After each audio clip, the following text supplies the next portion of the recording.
President Putin issued the first decree in his new term. Russia gained more advantage in Kupiansk, shooting down a Ukrainian Abrams tank near Avdiivka. Ukraine deployed new weapons to increase attacks on Russian aircraft at sea. Ukraine used a nearly 100-year-old machine gun to shoot down UAVs and Russian planes.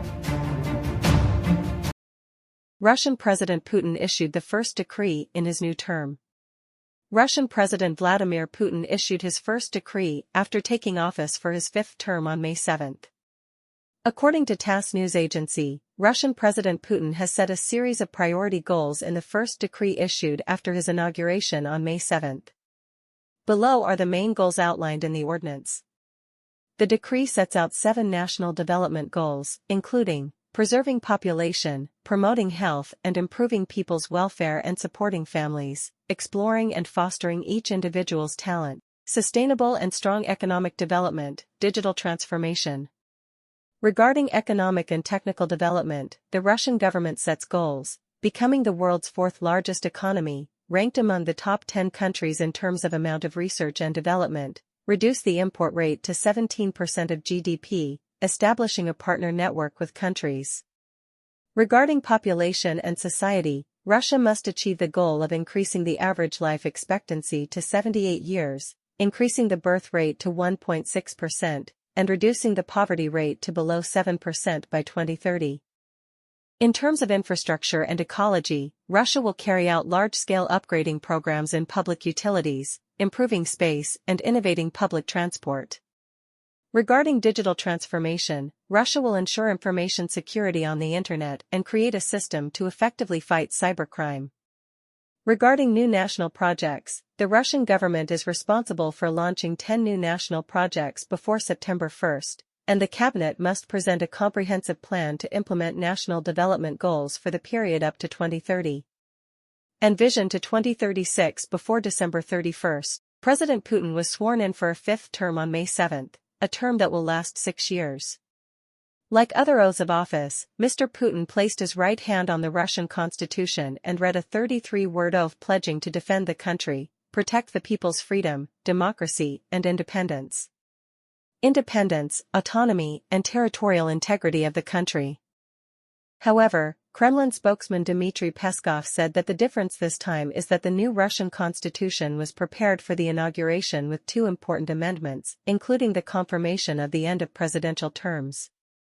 Previously by Mr. Putin and officially recognized 4 Ukrainian provinces merged into Russia after the 2022 referendum. Immediately after the inauguration, the Russian government resigned to pave the way for the formation of a new government. President Putin will submit to Parliament the nomination of a new prime minister and select members for the new cabinet. The process of forming Russia's 18th cabinet in the post-Soviet period will be a little different from before.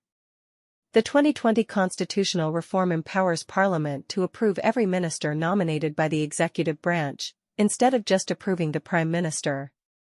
The process of selecting new government members is expected to take place quickly. It is unclear who Mr. Putin is considering for the position of prime minister. Russia gained more advantage in Kupiansk, shooting down a Ukrainian Abrams tank near Avdiivka. Russian forces improved their position on the front line in the direction of Kupiansk. Ukraine lost another Abrams tank near the city of Avdiivka. According to TASS, on May 7, the Russian Ministry of Defense announced that the country's army had improved its position in the Kupiansk area. During the fighting here, Russian forces caused Ukraine to lose 335 soldiers, 1 tank and 1 armored personnel carrier.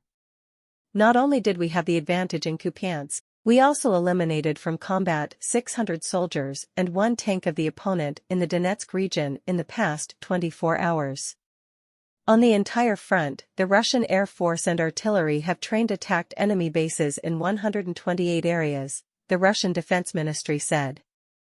Within the past day, Russian air defense forces also successfully intercepted 32 UAVs, 7 guided bombs, and 7 missiles from Ukraine's Vampire system.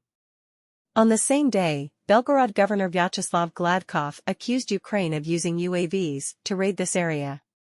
The raid left 8 people dead and 45 injured. Ukraine has not yet officially commented on this information. Russia shot up another Ukrainian Abrams tank. According to RT, on May 7, Russian media posted a video recording the scene of the country's military using a suicide UAV to blow up a Ukrainian Abrams tank near the city of Avdiivka. Ukraine deployed new weapons to increase attacks on Russian aircraft at sea.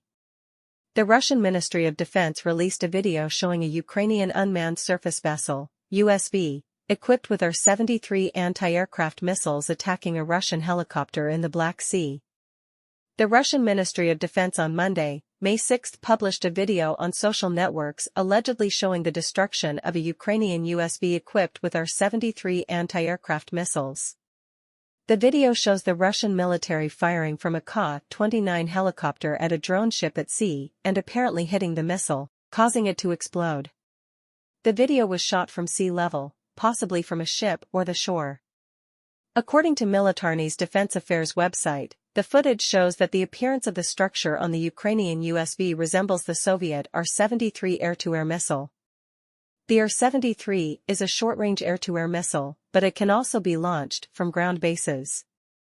It does not need radar or other systems for guidance because it has its own thermal head, with a wide field of view of up to 75 degrees. Ukraine used a nearly 100-year-old machine gun to shoot down UAVs and Russian planes. To shoot down Russian Shahid unmanned aerial vehicles, UAVs, Ukrainian soldiers used the M2 Browning heavy machine gun, which was designed for the U.S. military at the end of World War I.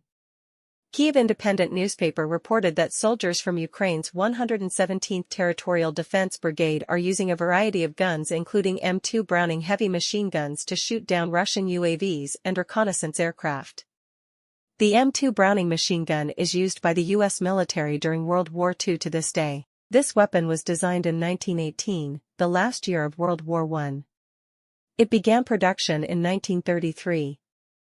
According to a unit of Ukraine's 117th Territorial Defense Brigade, they are often the first to confront UAVs that Russia launches north, towards the cities of Sumy and Kyiv. The commander of the unit, nicknamed Dias, described the M2 Browning machine gun as reliable, user-friendly, and has a high rate of fire. But he and other soldiers still hope to be equipped with more modern weapons.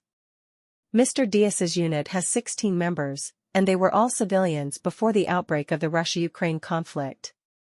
Among them, Mr. Dias is someone who has combat experience. He showed the group members how to shoot and survive. This unit claimed to have shot down 6 Shahid UAVs and 12 Russian reconnaissance aircraft. Mr. Dias revealed that his unit is protecting the city of Sumy located near the border with Russia. They fought within range of Russian artillery, guided bombs, and first-person UAVs. Since the outbreak of the conflict, Russia has launched UAV and missile attacks against many Ukrainian cities, infrastructure, and energy networks. To minimize damage, Ukraine's only option is to find ways to shoot down Russian UAVs.